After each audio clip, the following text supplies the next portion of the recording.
My fiancé insisted on a closed casket for his late best friend, but I saw the body and it was my missing brother. I knew something was wrong when Liam wouldn't let anyone near the casket. "It's better this way," he kept saying, voice soft, rehearsed.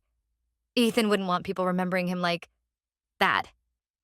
He pressed that last word like it meant something unspeakable. Every time someone drifted toward the front of the funeral home, he gently redirected them to the coffee table, the slideshow, anywhere but the polished mahogany box in the center of the room. I barely knew Ethan. I'd met him twice. Once at a bar where he talked too loud and laughed too hard, and once at our engagement dinner where he offered a strange toast about keeping secrets in the family. Then, a month later, he was suddenly gone. Car accident. No details. The casket stayed closed. My brother Daniel had been missing for almost a year. One bad argument, one slammed door, and he vanished into a space the police called no leads, and my parents called God's plan. I called it a hole in my life that refused to heal. Maybe that's why the funeral felt like a bruise pressed too often. Same floral arrangements, same hushed voices, same way people avoided saying dead.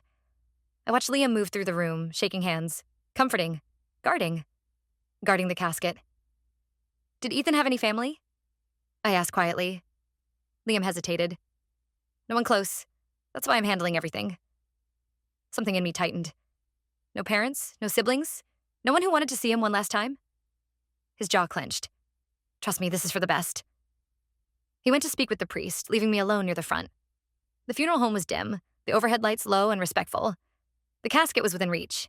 There was a small latch, barely visible. My heart pounded so hard I could feel it in my throat. I told myself it was for closure. For them. For whoever Ethan had been. That's why my fingers trembled as I slid the latch and lifted the lid just enough to see inside. The smell of chemicals and flowers hit me first. Then I saw the face. Not bloated, not broken, not mangled as Liam's careful half-truths had implied.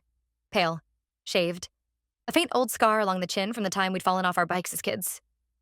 "Daniel," I whispered.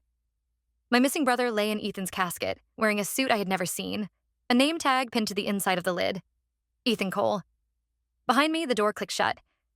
I didn't have to turn to know it was Liam. His voice reached me calm and low, the way you talk to someone standing on a ledge. "I told them it had to stay closed," he said. "You weren't supposed to see him yet."